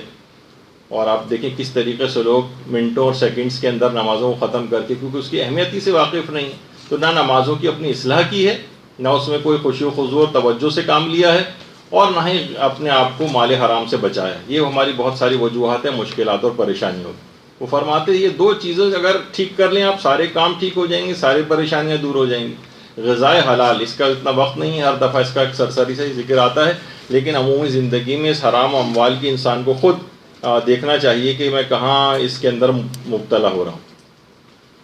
پھر استقبال رمضان کے سلسلے میں علماء فرماتے ہیں اگر آپ نے بہترین استقبال کرنا ہے وہ یہ ہے کہ لوگوں کے حقوق کی واپسی کیجیے, آپ لوگوں کے حق واپس کریں. انسان کتنی چیزیں اپنے پاس ایسی, آپ نے اپنی الماریاں کھنگالیں, اپنے پاس دیکھیں کس کی کون سی چیز آپ نے لی ہوئی ہے اس کو واپس کریں, کسی کی اموال آپ کے ذمے ہیں ان کو واپس کریں, قرضے لیے ہوئے ان کو واپس کریں, کسی کی اجازت کے بغیر چیز آپ کے پاس ہے ٹٹولیں گی آپ تو بہت ساری چیزیں اس طرح کی ملیں گی. یہی وجہ ہے کہ آقا نجابت یہ خود آیت اللہ علی آقا قاضی کے شاگردوں میں سے تھے. آیت اللہ نجابت ہیں تصویر کے اندر, ان کے سارے یہ سب ایک جگہ کے اوپر جمع کیا گیا ہے ان کو تصویروں کے ذریعے, ورنہ ایک ساتھ بیٹھے ہوئے نہیں. آیت اللہ حاطف عباس کوچانی, محمد حسین طباطبائی ہیں, ہاشم حداد ہیں, آیت اللہ حق شناس ہیں, آیت اللہ سید عبد الکریم کشمیری ہیں, سارے جتنے بھی افراد بیٹھے ہوئے ہیں سب ان کے شاگرد. انہیں کے اندر ایک آیت اللہ نجابت بھی تھی. یہ خود فرماتے ہیں کہ آیت اللہ علی آقا قاضی, آیت اللہ علی آقا قاضی جو بھی جاتا ہے نجف اشرف عراق زیارات کے لیے, وادی السلام جاتا ہے, عام طور پہ لوگ ان کا بالکل مقبرہ داخل ہوتے ہی لیفٹ سائڈ کے اوپر پڑتا ہے, تو لوگ لیکن عام طور پر ان کے متعلق زیادہ جانتے بھی نہیں ہیں. تو آیت اللہ علی آقا قاضی ان کی بھی قبر کی زیارت کے لیے ضرور جانا چاہیے. اب تو آپ لوگوں نے کتنا تذکرہ درس کے اندر سنا ہے ان کی کتنی بڑی عظمت ہے, اور ایک عظمت خاص طور پر جو ہمارا شب قدر کا درس ہوگا اس کے اندر تو ایک بہت ہی زبردست ان کی عظمت کی, اس مقام کو انہوں نے حاصل کیسے کیا تھا وہ آپ کی خدمت میں پیش کریں گے کہ اس مقام, اتنے بڑے مقام کو کیسے حاصل کیا. تو آیت اللہ علی آقا قاضی کے پاس یہ آقا نجابت فرماتے ہیں کہ ایک دفعہ آیت اللہ علی آقا قاضی کے پاس خود ایک عالم دین آئی اور آ کر کہا کہ ایک شاگرد کا ایک حق مجھ پر رہ گیا ہے, اب وہ شاگرد بھی پتہ نہیں کہاں چلا گیا ہے, اب میں کیا کروں. آیت اللہ علی آقا قاضی نے کہا کہ کسی بھی صورت اس کو ڈھونڈو, اس کا حق اس کو واپس کرو. اچھا اب دیکھیے حقوق کی واپسی تو یہ رمضان ہو یا غیر رمضان, یہ نہیں کہ آپ کہیں گے تو صرف رمضان کے استقبال کے لیے چیز بتائی جا رہی, نہیں, عمومی زندگی میں بھی. انہوں نے کہا جب تک کہ تم اس کا ڈھونڈ کر اس کا حق ادا نہیں کر دو گے معرفت کا کوئی باب تم پر نہیں کھلے گا. یہ تمام اموال, آیت اللہ علی آقا قاضی فرماتے تھے کہ لوگوں کے جتنے بھی اموال ہیں یہ اصلاً ذات احدیت کے اموال ہیں, یہ پروردگار عالم کے اموال ہیں جو اس نے لوگوں کے تصرف میں دیے اور اپنی رضایت کو لوگوں کے راضی ہونے میں قرار دے دیا, یعنی لوگوں سے جا کر اجازت لوگ ان کے اموال کو استعمال کرنے کی. جب تک تم انہیں ان کے اموال واپس نہیں کر دو گے, ان کا حق واپس نہیں کر دو گے یا ان کو راضی نہیں کر لو گے, تمہاری گردن پھنسی رہے گی. آیت اللہ علی آقا قاضی نے اس عالم سے بھی کہا کہ باب معرفت, کوئی ایک باب معرفت بھی تم پر نہیں کھولے گا جب تک کہ تم لوگوں کے حقوق واپس نہیں کر دو گے, تمہاری گردن ایسی پھنسی رہے گی. تو آپ خود سوچیے کہ رمضان ہو, لوگوں کی گردن, لوگوں کا جو حقوق ہیں وہ ہماری گردن کے اوپر ہوں, تو کون سی معرفت ہم کو ملے گی, کیا ہم رمضان سے حاصل کر سکیں گے. تو استقبال رمضان کا ایک طریقہ یہ کہ جائیے, تلاش کیجیے, ڈھونڈیے, لوگوں کے اموال کی واپسی میں خمس کی ادائیگی بھی شامل ہے. اب تو عام لوگوں کو چھوڑیے, یا تو حق زہرہ مثلا ہم ضبط کر کے بیٹھے ہوئے ہیں بالفرض, اور ان کے قرضے لوگ لے کر واپس نہیں کر رہے ہیں, دوسروں سے کوئی چیز لی اور واپس نہیں کر رہے ہیں کہ وہ بھول گیا, اچھی بات ہے. تو لوگوں کے حقوق کی واپسی یہ بہت ہی زیادہ ضروری ہے. یہ ہر صورت میں استقبال رمضان کے اعتبار سے بھی اور عام زندگی کے اعتبار سے بھی یہ ضرور ہونی چاہیے. اس کی اتنی زیادہ اہمیت ہے کہ ایک شخصیت ہے تاریخ کے اندر, اس کو سیف الاسلام کہا جاتا ہے, خالد بن ولید. ان کا واقعہ مستدرک بحار الانوار میں بھی ہے, خود بہار میں بھی ہے, اہل سنت کی بھی کتابوں کے اندر بہت زیادہ یہ واقعہ موجود ہے کہ پیغمبر اسلام نے ایک دفعہ ایک قبیلے میں دعوت اسلام کے لیے سیف الاسلام کا جو لقب ان کو دیا گیا ہے ان کو بھیجا, خالد بن ولید کو. اچھا جب یہ وہاں گئے تو وہاں پر ان کو ایک ایسا شخص نظر آیا جس نے ان کے چچا کو قتل کیا تھا. اچھا پورے عربوں میں تھا, یعنی پورے قبیلے کے ایک شخص کی دشمنی سے پورے قبیلے کی دشمنی سمجھی جاتی تھی. یہ اس قبیلے میں گئے اور حکم دیا کہ سب مردوں کو باندھ دیا جائے اور باندھنے کے بعد ان کو پھانسی دے دی جائے، سارے قبیلے کے مردوں کو، اور اس کے پھانسی دینے کے بعد ان کا سارا سامان لوٹ لیا قبیلے کا۔ پیغمبر اسلام کو یہ اطلاع ملی کہ خالد نے ایسا کیا ہے۔ پیغمبر نے اپنے ہاتھوں کو بلند کیا اور کہا اللہم انی ابرأ الیک مما یصنع خالد، کہ پروردگار میں خالد کے اس عمل سے اظہار برات کرتا ہوں۔ یعنی پیغمبر نے تو نہیں بھیجا تھا کہ جا کے سب کو قتل کرو اور سب کے اموال لوٹ لو، یہ تو بد اخلاقی کی جنگ تھی۔ اس کے بعد حضرت امیر المومنین علیہ السلام کو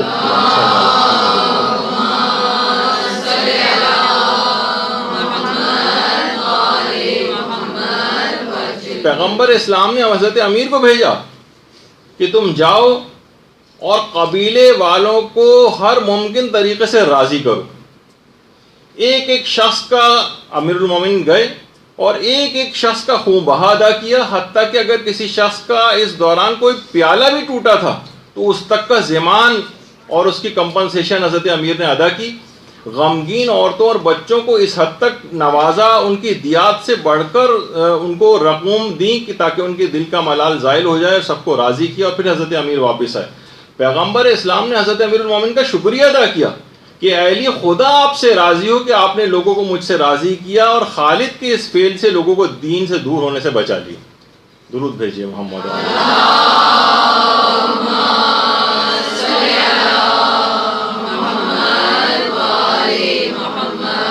ایک ایک پیالے کا ضمان ادا کیا، ایک ایک کو اس کی حیثیت سے بڑھ کر، ان سب کو جب تک مکمل طور پر راضی نہ کر لیا، سب کے اس کے حقوق واپس نہیں کر دیے، امیر المومنین واپس نہیں آئے۔ تھا بھی جبکہ کسی اور کا فعل تھا، لیکن کیونکہ پیغمبر کی طرف سے فرستادہ ہو کر گئے تھے، نمائندے بن کر گئے تھے، تو بہرحال اس حد تک پیغمبر نے اس کے باوجود بھی سب لوگوں کو راضی کیا حضرت امیر کے ذریعے۔ تو کیسے ممکن ہے کہ لوگوں کے حقوق آپ کے ذمہ موجود ہوں؟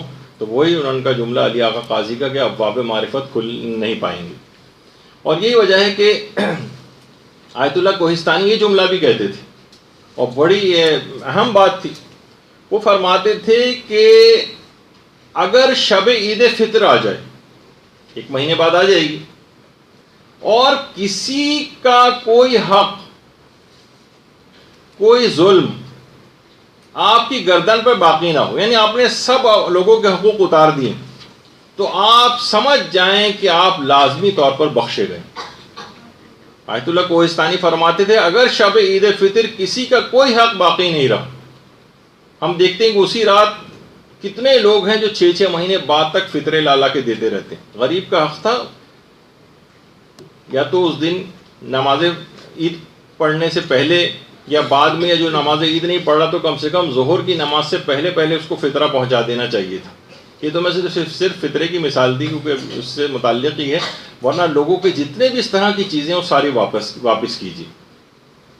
تو فرماتے تھے کہ اگر ایک حق بھی آپ نے کسی کا چھوڑا نہیں اور سب ادا کر دی، تو آپ لازمی طور پر یقین جانیں کہ آپ بخشے گئے۔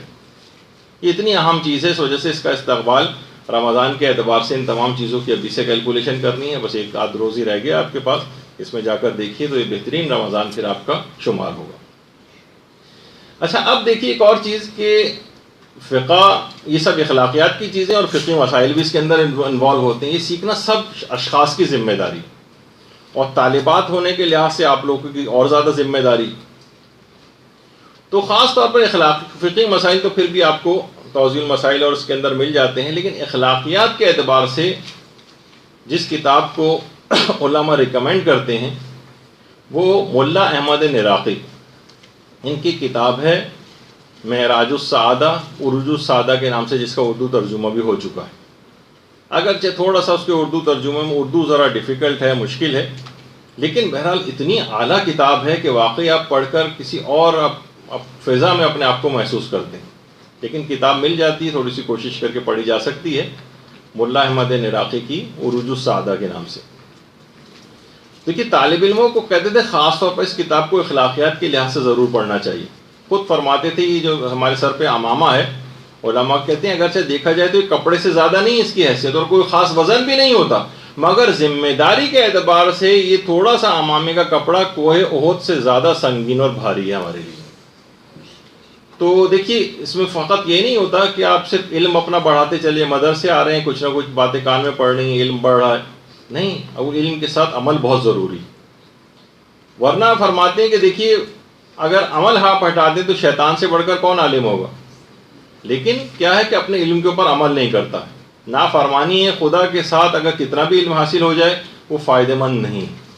یہی وجہ ہے کہ جو کتاب روح مجرد جو ان کے آیت آقا ہاشم حداد کے حالات کے اوپر لکھی گئی ہے، اس کے اندر بھی ایک بات آیت اللہ علی آقا قاضی کے حوالے سے لکھی ہے کہ آیت اللہ علی آقا قاضی ایک چیز کی بہت ہی زیادہ تاکید طالب علموں کے لحاظ سے بھی کرتے تھے اور ایک عام شخص کے لیے بھی فرماتے تھے، کہتے تھے کہ ایک روایت ہے جس کا نام ہے روایت عنوان بصری، ایک روایت ہے، اس کو آپ جا کر نکالیے، دیکھیے، پڑھیے۔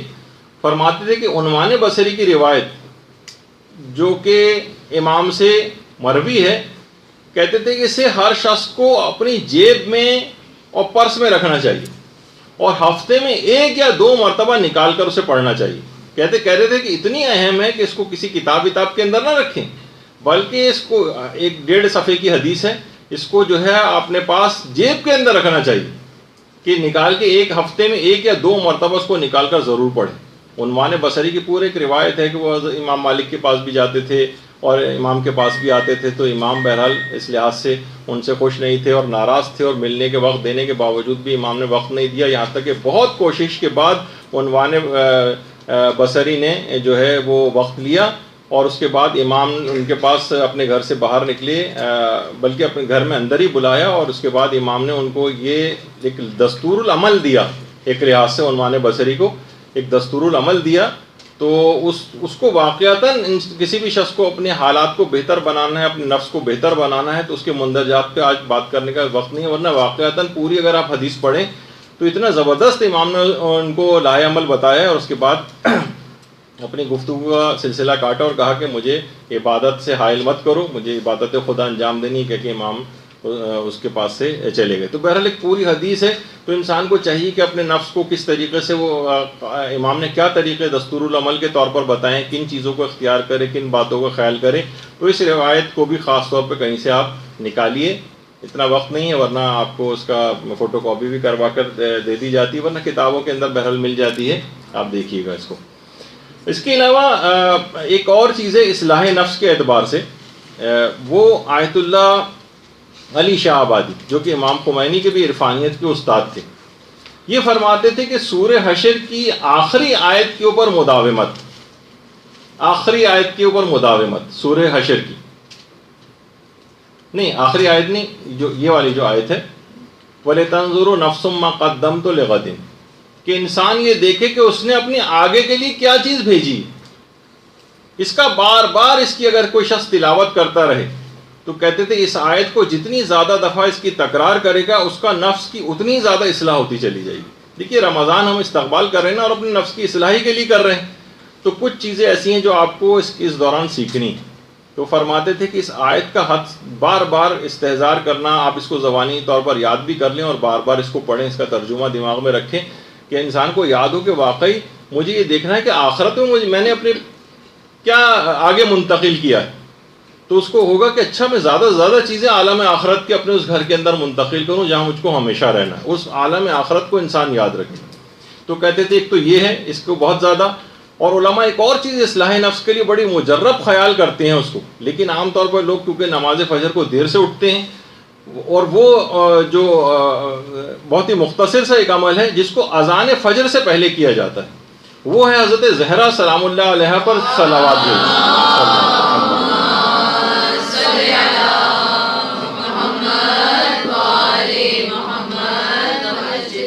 تو فرماتے تھے کہ بہت ہی زیادہ مجرب ہے اصلاح نفس کے لیے کہ اذان فجر سے پہلے حضرت زہرا پہ جو صلوات بھیجے گا اس کا نفس انتہائی پاکیزہ ہو جائے گا، شخصیت بھی ایسی۔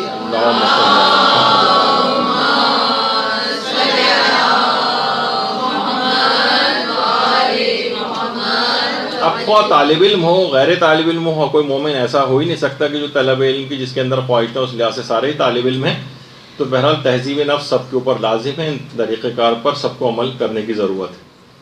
آیت اللہ حق شناس ایک بات بڑی اچھی فرماتے تھے، فرماتے تھے کہ مسئلہ یہ ہے کہ ہم نے موعظہ سننا ہی چھوڑ دیا ہے، واعظ و نصیحت سننی چھوڑ دی۔ اب آپ دیکھیں کتنے کم اخلاقیات کے درس خود کراچی شہر کے اندر کتنے کم ہوتے ہیں، یعنی اور جو چھوٹے علاقے ہیں ان کو تو آپ اور سوچیے کہ مومنین وہاں کے کتنے پریشان ہیں عام طور پر، تو کتنی زیادہ ان جگہوں کے اوپر ضرورت ہے گھر گھر اور علاقوں کے اندر درسوں کو قائم کرنے کی اور علماء کو بلانے کی اور درس اخلاق ان سے کروانے کی۔ وہ فرماتے تھے کہ مسئلہ ہے کہ انسانوں نے موعظہ سننا چھوڑ دیا ہے، اور فرماتے تھے اگر انسان تیار ہو جائے واقعی طور پر موعظہ سننے کے لیے، واعظ و نصیحت سننے کے لیے، تو یہ در و دیوار اس کو موعظہ اور نصیحت کریں گے۔ دیکھا جائے تو انسان اب بس ایک دفعہ سننے کو تیار تو ہو، پھر وہ دیکھے گا کہ واقعتاً در و دیوار جو ہے وہ نصیحت کرنے کو تیار ہیں، نصیحتیں اور عبرتیں اتنی بکھری ہوئی ہیں اس کے لیے۔ ہمارے ساتھ مسئلہ یہ ہے وہی جو آیت اللہ انصاری شیرازی فرماتے تھے کہ طالب علم کا جو سرمایہ ہے نا، وہ نہ تو مال و دولت ہے، نہ ریاست ہے، نہ شہرت ہے، اور نہ یہ تجملات ہیں کہ مثلا طالبہ ہونے کے لحاظ سے آپ جو ہیں وہ میک اپ میں اور زیورات میں اور کپڑے بنانے کی ہر وقت فکر میں رہی۔ تجملات کہتے تھے طالب علم کا اس سے کوئی کام نہیں، نہ مال و دولت، نہ ریاست و شہرت، نہ تجملات۔ فرماتے تھے کہ اس کے لیے کیا چیزیں؟ علم، تقوی اور اہل علم کی مجالست، اہل علم کی مجالست۔ تو اہل علم جو ہے، اب کتنے علماء جو ہے، آپ کو ابھی بھی انشاءاللہ جو دوسرا درس ہوگا مولانا عامر رضا یاسوبی صاحب کا ہوگا، وہ تشریف لے آئے ہیں، اور رمضان میں بھی انشاءاللہ آپ ان سے مستفید ہوں گے مسائل شریعت میں۔ تو کیسٹوں کے ذریعے، کتابوں کے ذریعے تمام آپ جو ہیں ایک لحاظ سے ان کی گویا انسان ان کی محفل میں بیٹھا ہو، تو فرماتے تھے یہ تین چیزیں ہیں بس طالب علم کے لیے: علم ہونا چاہیے اس کے پاس جو اس کو طلب کرے، تقوی ہونا چاہیے، اور اہل علم کے ساتھ اٹھنا بیٹھنا یا مثلا ان کے افکار کو اس طرح سے حاصل کرنا۔ یہ تین چیزیں کہتے ہیں اس کو خدا سے قریب کریں گی۔ باقی کہتے تھے کہ دنیاوی جتنی چیزیں ہیں وہ ساری معکوس ہیں، یعنی وہ اس کو خدا سے دور کرتی ہیں۔ جتنا زیادہ تجملات میں، جتنا زیادہ شہرت پسندی میں، جتنا زیادہ مال و دولت کی طرف طالب علم جائے گا، یہ اتنا دور اس کو اللہ سے لے جائیں گی جو قابل جبران بھی نہیں، وہ کمپنسیٹ بھی نہیں ہو سکتا۔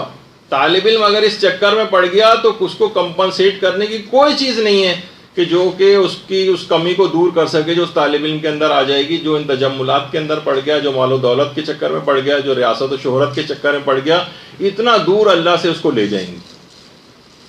تو اصلاح نفس رمضان کا ایک بہت بڑا استقبال کا ایک طریقہ ہے، اس کی طرف انسان کو متوجہ رہنا چاہیے۔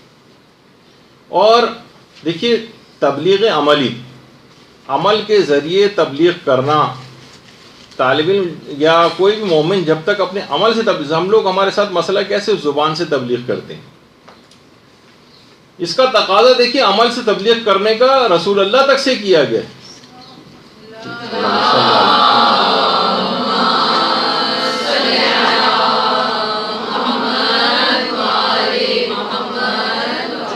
لقد کان لکم فی رسول اللہ اسوۃ حسنہ، کہ ان کی سیرت جب تک پیغمبر اسلام سیرت یعنی کیا ہے کہ جب تک عمل کر کے نہیں دکھائیں گے لوگوں کو کیسے پتہ چلے گا کہ کیسے عمل کرنا۔ تو پیغمبر نے ایک ایک چیز پر عمل کر کے دکھایا، اور ہم یہ سوچ رہے ہیں کہ فقط آپ جو ہیں کہ بس میں کسی جگہ جا کر تقریر کر دوں، مجلس کے اندر اچھی اچھی باتیں پڑھ دوں، خالی صرف قولی صرف تبلیغ کر دوں تو مسئلہ حل ہو جائے گا۔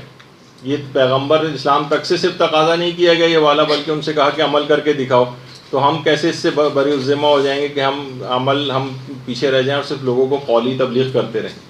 اور یہی وجہ ہے کہ ہم سے بھی تقاضا کیا گیا، روایتوں کے اندر جملے ائمہ معصومین نے فرمائے کہ کونوا دعاۃ الناس بغیر السنتکم، کونوا دعاۃ الناس الی اللہ بغیر السنتکم۔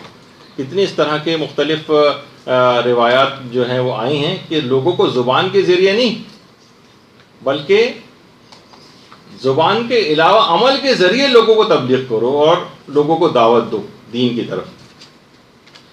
اور استقبال رمضان کے اعتبار سے جو کہ انتہائی اہم عمل ہے، اس کو آپ کوشش کریں کہ اس بہترین رمضان آپ کا گزرے گا اگر آپ نے اس کے اوپر عمل کیا، اور عام طور پر لوگ اس سے صرف نظر کرنے لگے، اور وہ ہے رمضان میں دعائے سحر۔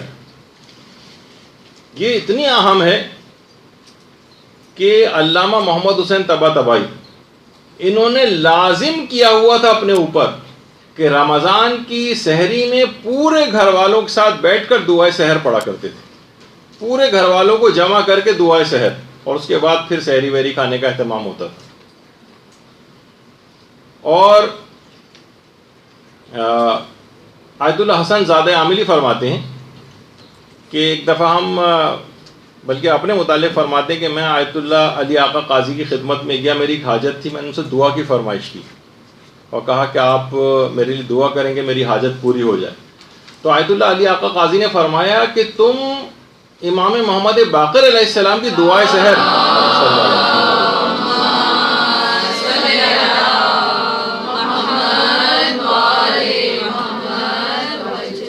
فرماتے تھے کہ تم پانچویں امام کی دعائے سحر کیوں نہیں پڑھتے ہو؟ اچھا، دعائے سحر دو بڑی مشہور ہے، ایک تو دعائے سحر ہمارے پانچویں امام کی ہے، اور ایک ہمارے آٹھویں امام امام علی رضا علیہ الصلوۃ والسلام۔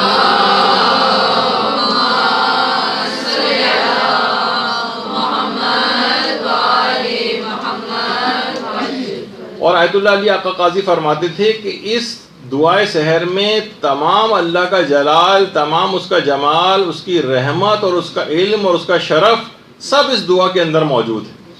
اور کہا کہ اس میں ایک حرف بھی حور و غلمان سے متعلق نہیں، اور فرماتے تھے کہ بہشت اگر شیریں ہے تو بہشت آفرین شیریں تر ہے۔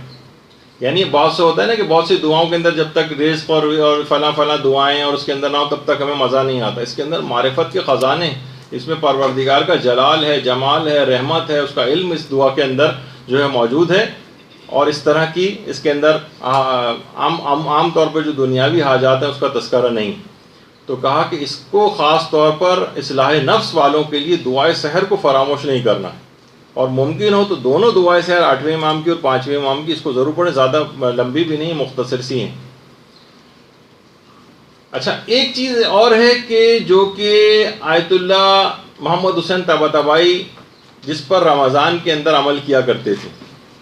اچھا، اب ضروری نہیں، ہر شخص کے حالات الگ ہوتے ہیں، بہت سے لوگ اس کے اوپر عمل کر سکتے ہیں، کچھ کوشش کر کے عمل کر سکتے ہیں، کچھ کے ساتھ ایسی مصروفیات ہوتی ہیں کہ مکمل اس پر عمل نہیں کر سکتے ہیں۔ تو جس حد تک بھی ہو سکے وہ یہ کیا کرتے تھے، اور ہمیں اور بھی علماء اور عرفاء کی زندگی کے اندر چیز ملتی ہے، ماہ رمضان میں پوری رات جاگ کر گزارنا۔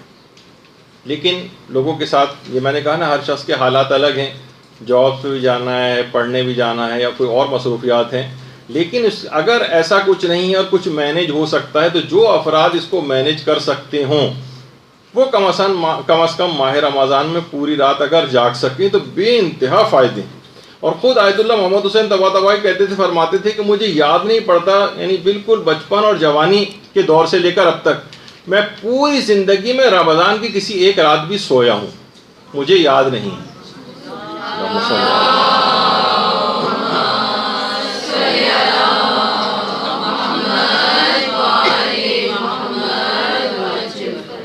تو اب خواہ آپ پوری رات جاگیں یا نہ جاگیں، دو کام اگر آپ کر لیں تو بہترین رمضان کی جو ہے آپ کی راتیں گزریں گی، اور استقبال حقیقتاً گویا آپ نے رمضان کا صحیح طور پر کیا۔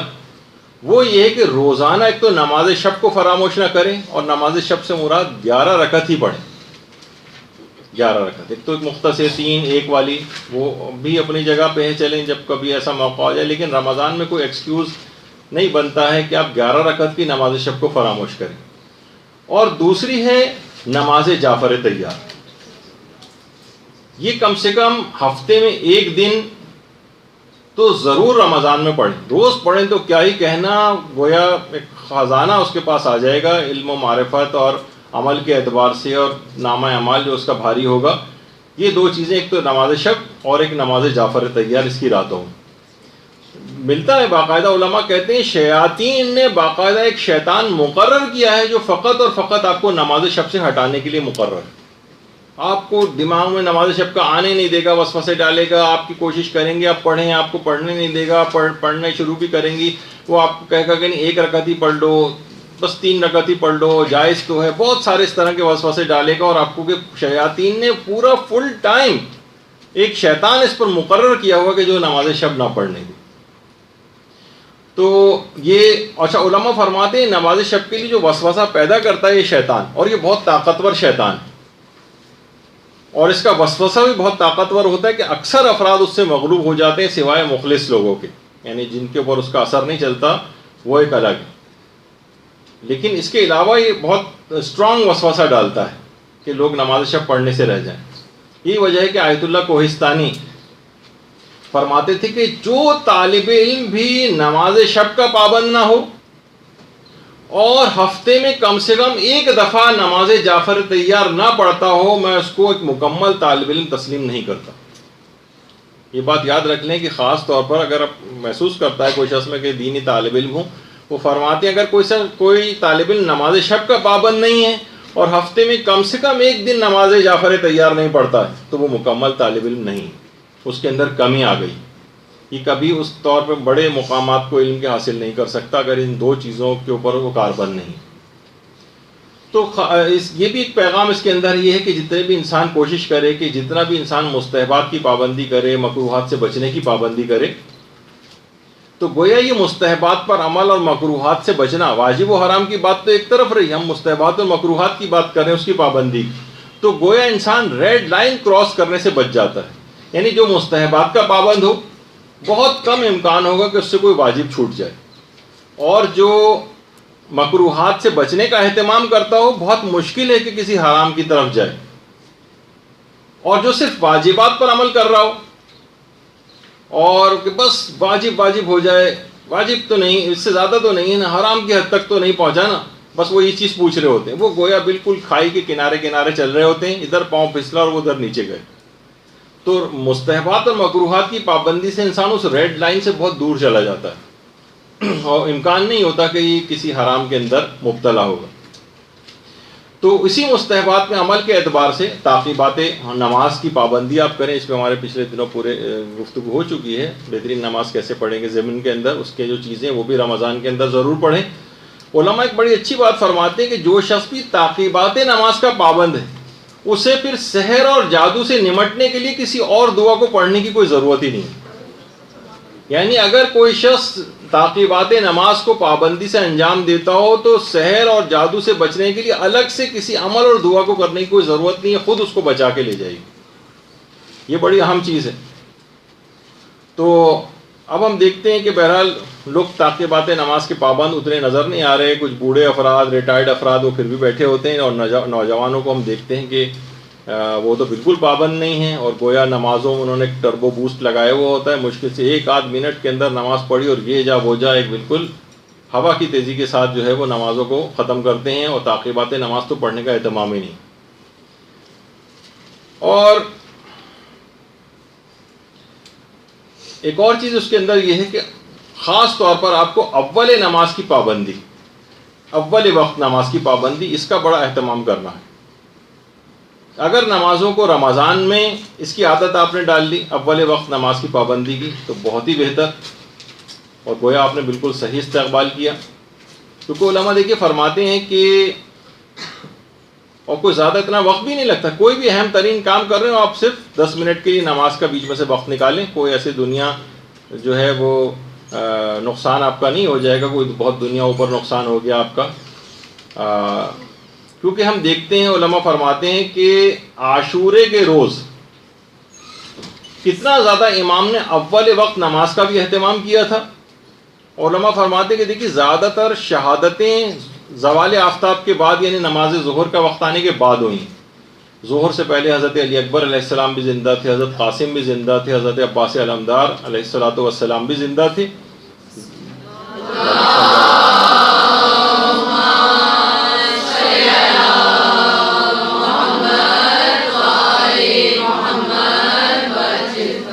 دیکھیے سید الشہداء نے یہ نہیں کہا تھا کہ دیکھو ابھی سب لوگ جا کر جنگ کرو، ابھی تو غروب ہونے میں بہت وقت ہے، نماز کا وقت وسیع ہے، بعد میں پڑھ لینا نماز. نہیں، اول وقت نماز کی اتنی پابندی تھی کہ گویا جب بھی کہا جاتا ہے کہ عاشورہ جو ہے وہ تمام اسلامی احکامات کی تجلی کا دن بھی تھا.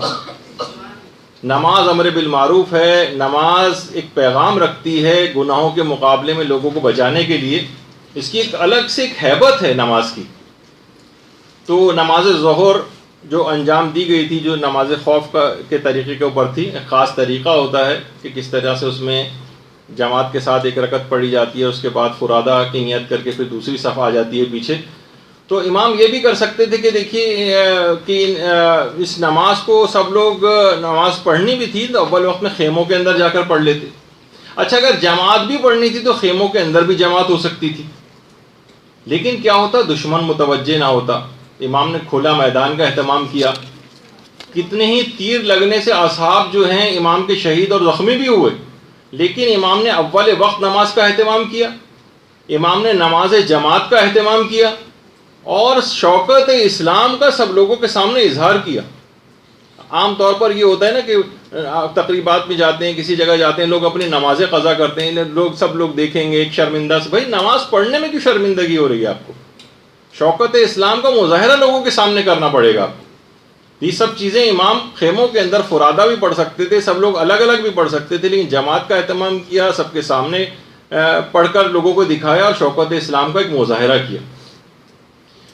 جب بھی کہا جاتا ہے کہ یقیمون الصلاۃ, نماز کو قائم کرو, ویقرؤون الصلاۃ نہیں کہ نماز کو پڑھو.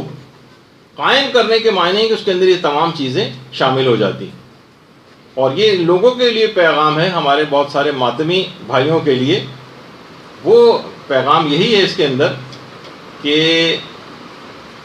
جس طریقے سے امام نے عاشورے کے روز اتنے سخت ترین دور میں اس کا اہتمام کر کے دکھایا, تو آپ کیسے ممکن ہے کہ اسی عزاداری کو بہانہ بنا کے اپنی نمازوں کو آپ قضا کریں؟ تو یہ تمام چیزیں ایسی ہیں. تو یہ تھا اس کے اندر کہ مستحبات کے اوپر آپ کو عمل کرنا ہے, تعقیبات نماز آپ کو پڑھنی ہے, اذکار آپ کو اس کے اندر کرنے ہیں, تلاوت قرآن کرنی ہے, سب چیزیں شامل ہیں. خاص طور پر ایک سورہ ہے جو کہ طالب علموں کو پڑھنے کی بڑی تاکید ہے الگ سے, وہ ہے سورہ واقعہ.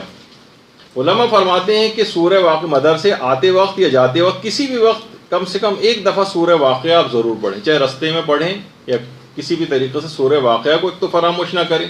بلکہ علماء تاکید کرتے ہیں کہ طالب علموں کو سورہ واقعہ حفظ ہونی چاہیے, حفظ ہونی چاہیے.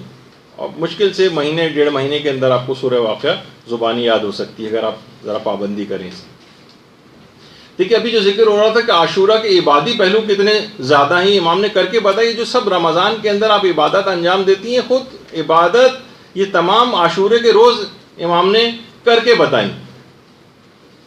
کتنا ملتا ہے کہ نمازیں وہاں پر ہو رہی تھیں, دعائیں وہاں پر ہو رہی تھیں, مناجاتیں وہاں پر ہو رہی تھیں. حضرت امام سجاد کو گلے سے لگا کر جو کہ امام حسین علیہ السلام نے جو دعا پڑھی تھی کہ اللہم بحق یاسین والقرآن الحکیم و بحق طٰہٰ والقرآن العظیم, یہ سب دعائیں تھیں جو کہ جنگ بدر میں پیغمبر اسلام نے جو دعا پڑھی تھی وہی امام حسین نے حضرت امام سجاد کو گلے سے لگا کر جس دعا کو پڑھا تھا. ان دعاؤں کی بھی بڑی اہمیت ہے, جو اس رمضان کے اندر بھی آپ کو بہت ساری دعائیں پڑھنی ہیں. امام نے ان تمام دعاؤں کو اور اذکار کو عاشورے کے روز بھی کر کے دکھایا تھا, پڑھ کے بتایا تھا.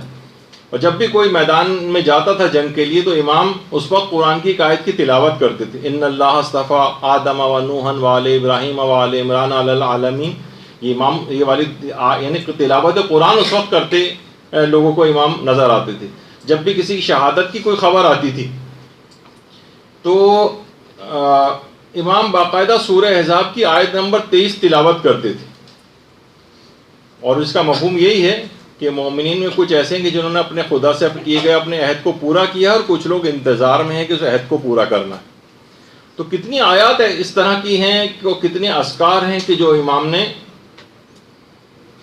ان کو اس کی اہمیت اتنی زیادہ ہے ان دعاؤں اور اذکار کی. جب بھی آپ نے دیکھا کہ کتنا زیادہ ان کی تاکید آئی ہے ان دعاؤں کی اور اذکار کی, کہ یہی وجہ ہے کہ ابھی جن کا آیت اللہ کوہستانی کا تذکرہ ہو رہا تھا اس سے پہلے, وہ فرماتے تھے کہ انسان اصلاً دولہا اس وقت بنتا ہے جب وہ سدر اور کافور سے نہلا کر سفید لباس اس کو پہنایا جاتا ہے, اور جب وہ لوگوں کے کاندھوں پر سوار ہو کر لوگ اس دولہا کی ڈولی اٹھا کر لے کے جا رہے ہوتے ہیں, اور اس وقت اشہد ان لا الہ الا اللہ کی آوازیں گونج رہی ہوتی ہیں. آیت اللہ کوہستانی فرماتے تھے اگر مجھے اجازت دی جاتی تو میں تابوت سے سر نکال کر لوگوں سے کہتا کہ اے لوگوں لا الہ الا اللہ کے ذکر کی اہمیت کو پہچانو. اس کی قدر و قیمت پہچانو، لیکن افسوس کہ مجھے اس وقت اس بات کی اجازت نہیں ہوگی کہ میں ہاتھ باہر نکال کر یہ جملے تم سے کہہ سکوں، تو آج ہی تم سے یہ بات کہہ رہا ہوں. یہ جو جتنے بھی اذکار، جب یہ تاکید کی کتنی زیادہ بتائی گئی ہے، روزانہ کی آپ کی تعقیبات کے اندر ہر وقت آپ کی زبان کے اوپر رمضان کے استقبال کے لحاظ سے بھی کہ ہر وقت آپ کی زبان کے اوپر یہ ذکر اور اذکار رہنے چاہیے.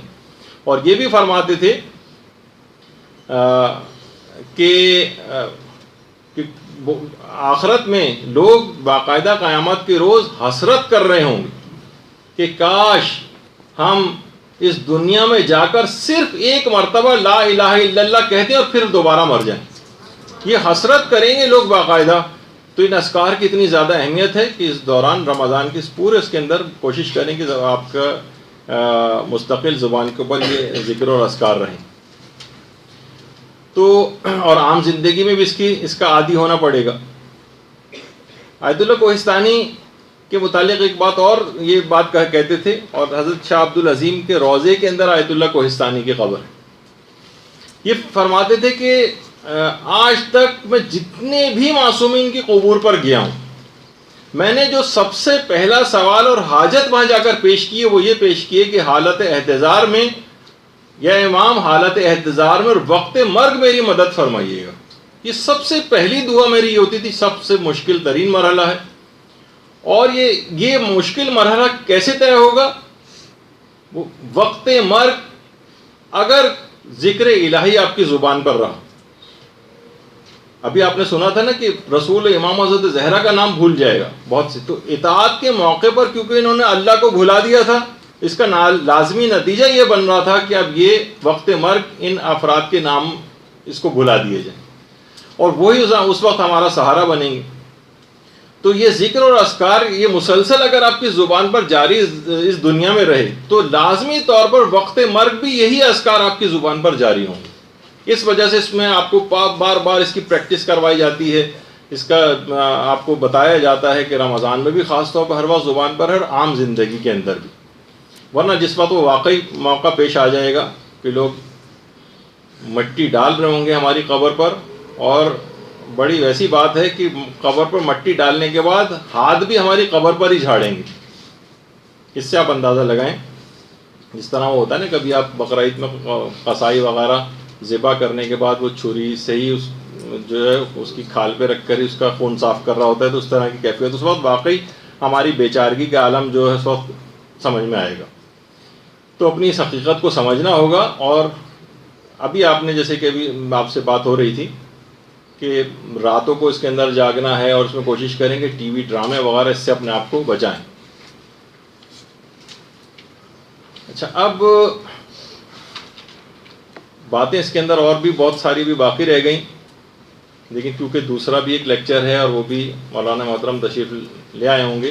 میرے اعتبار سے تقریباً آج میں کافی سلو گیا، اور تقریباً آدھی باتیں جو بیان کرنا تھی وہ پھر رہ گئیں، لیکن انشاءاللہ اب